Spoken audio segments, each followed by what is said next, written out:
ಕರ್ನಾಟಕದ number 1 PU college Excel PU college Guruvayanakere. MLC Dinesh Gooligowda ಅವರು ಒಂದು ಪತ್ರವನ್ನ ಅಥವಾ ಒಂದು ಮನವಿ ಪತ್ರವನ್ನ ಡಿಸಿಎಂ ಡಿಕೆ ಶಿವಕುಮಾರ್ ಅವರಿಗೆ ಕೊಟ್ಟಿದ್ದಾರೆ. ಬೆಂಗಳೂರಿನ ವಾಯು ಮಾಲಿನ್ಯ ನಿಯಂತ್ರಣಕ್ಕೆ ಕ್ರಮ ವಹಿಸಿ ಅಂತ ಹೇಳಿ ಅವರು ಮನವಿಯನ್ನ ಮಾಡಿದ್ದಾರೆ. ಈಗ ಅದರ ಬೆನ್ನಲ್ಲೇ ಡಿಸಿಎಂ ಡಿಕೆ ಶಿವಕುಮಾರ್ ಕ್ರಮಕ್ಕೆ ಮುಂದಾಗಿದ್ದಾರೆ. ಅವರು ಆ ಮನವಿಗೆ ಸ್ಪಂದಿಸಿ ತಜ್ಞರ ಸಮಿತಿ ರಚನೆಗೆ ಡಿಸಿಎಂ ಡಿಕೆ ಶಿವಕುಮಾರ್ ಸೂಚಿಸಿದ್ದಾರೆ. ರಾಜಧಾನಿ ರಕ್ಷಣೆಗೆ ಒಂದು ಮಹತ್ವವಾದಂತಹ ಹೆಜ್ಜೆಯನ್ನ ಡಿಸಿಎಂ ಡಿಕೆ ಶಿವಕುಮಾರ್ ಇರಿಸಿದ್ದಾರೆ. ಯಾಕೆಂದ್ರೆ ನಾವು ನೋಡ್ತಾ ಇದ್ದೀವಿ ದೆಹಲಿ ಯಾವ ರೀತಿಯಾಗಿ ಒಂದು ಗ್ಯಾಸ್ ಚೇಂಬರ್ ಆಗಿದೆ ಅಂತ ಹೇಳಿ, ಆ ಮಾದರಿಯಂತೆ ಆಗದೇ ಇರೋಕೆ ತುರ್ತು ಕ್ರಮಕ್ಕೆ ಈಗ ಡಿಕೆ ಶಿವಕುಮಾರ್ ಸೂಚನೆ ಕೊಟ್ಟಿದ್ದಾರೆ. ನಗರ ಕರ್ನಾಟಕದ ಹೃದಯ ಭಾಗವಾಗಿದೆ. ವಾಯು ಮಾಲಿನ್ಯದಿಂದ ಬೆಂಗಳೂರು ಡೆಲ್ಲಿ ಅಂತ ಆಗಬಾರದು ಅನ್ನುವಂಥದ್ದು ಸಾರ್ವಜನಿಕರ ಅಭಿಪ್ರಾಯ. ಕರ್ನಾಟಕ ಸರ್ಕಾರ ವಿಶೇಷ ಆಸಕ್ತಿಯನ್ನು ವಹಿಸಿ ಬೆಂಗಳೂರು ಪರಿಸರದ ಬಗ್ಗೆ ಗಮನ ಹರಿಸಬೇಕು. ಮತ್ತೆ ಮುಂಜಾಗ್ರತಾ ಕ್ರಮವಾಗಿ ತಜ್ಞರ ತಂಡವನ್ನು ರಚನೆ ಮಾಡಿ ಮುಂದೆ ಆಗಬಹುದಾದಂತಹ ಅನಾಹುತಗಳನ್ನು ತಡೆಗಟ್ಟಬೇಕು ಅಂತೇಳಿ ಸನ್ಮಾನ್ಯ ಮುಖ್ಯಮಂತ್ರಿಗಳಲ್ಲಿ, ಮಾನ್ಯ ಉಪಮುಖ್ಯಮಂತ್ರಿಗಳಲ್ಲಿ ನಾನು ಮನವಿಯನ್ನ ಮಾಡ್ತಾ ಇದ್ದೇನೆ.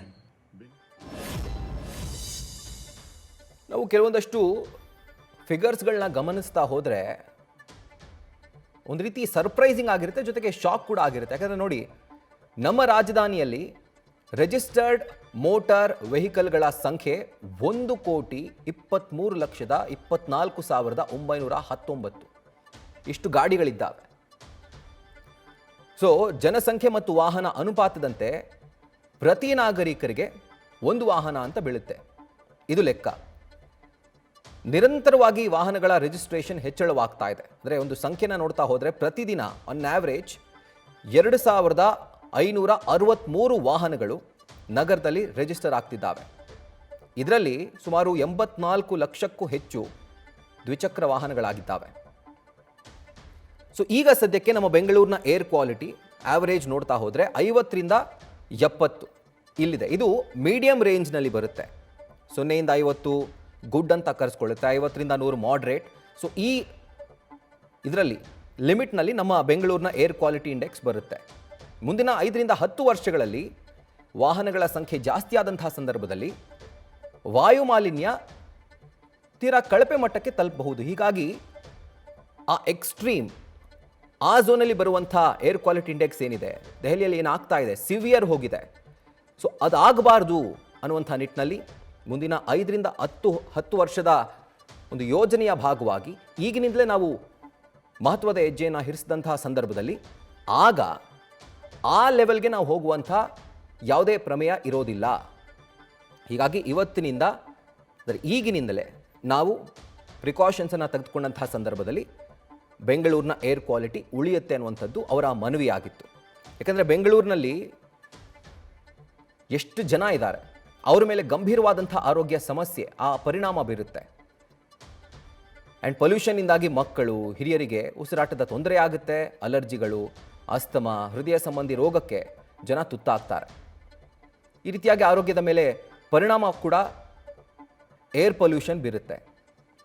ಸೊ ಹೀಗಾಗಿ ಕಂಟ್ರೋಲ್ ಮಾಡಲಿಕ್ಕೆ ಕ್ರಮ ಕೈಗೊಳ್ಳಬೇಕು ಅಂತ ಹೇಳಿ ಗೂಳಿಗೌಡರು ಒಂದು ಮನವಿಯನ್ನು ಮಾಡಿದರು. ಇದಕ್ಕೆ ಡಿಸಿಎಂ ಡಿಕೆ ಶಿವಕುಮಾರ್ ಒಂದು ಸಮಿತಿಯನ್ನು, ತಜ್ಞರ ಸಮಿತಿಯನ್ನು ರಚನೆಗೆ ಅವರು ಸೂಚನೆಯನ್ನು ಕೊಟ್ಟಿದ್ದಾರೆ. ತುರ್ತು ಸಮಿತಿ ರಚನೆಗೆ ಅವರು ಸೂಚಿಸಿದ್ದಾರೆ. ಪರಿಸರ ವಿಜ್ಞಾನಿಗಳು, ಸಂಚಾರ ತಜ್ಞರು ಹಾಗೂ ಆರೋಗ್ಯ ತಜ್ಞರು, ಸೊ ಈ ಮೇಲಿನ ಇಲಾಖೆಗಳ ಅಧಿಕಾರಿಗಳನ್ನು ಒಳಗೊಂಡಂಥ ಒಂದು ತಜ್ಞರ ಸಮಿತಿಯನ್ನು ರಚನೆ ಮಾಡಿ ಅಂತ ಹೇಳಿ ಅವರು ಈಗ ಒಂದು ಸೂಚನೆಯನ್ನು ಕೊಟ್ಟಿರುವಂಥದ್ದು. ಮುಂದಿನ ದಶಕದಲ್ಲಿ ನಗರದ ಮಾಲಿನ್ಯದ ಪಥ ಡಿಸೈಡ್ ಆಗಬೇಕು. ತುರ್ತು ದೀರ್ಘಕಾಲೀನ ಮಾಲಿನ್ಯ ತಗ್ಗಿಸುವಂತಹ ಕ್ರಮಕ್ಕೆ ಶಿಫಾರಸನ್ನು ಮಾಡಬೇಕು. ವಾಹನ ಎಮಿಟ್ ಮಾಡುವಂಥ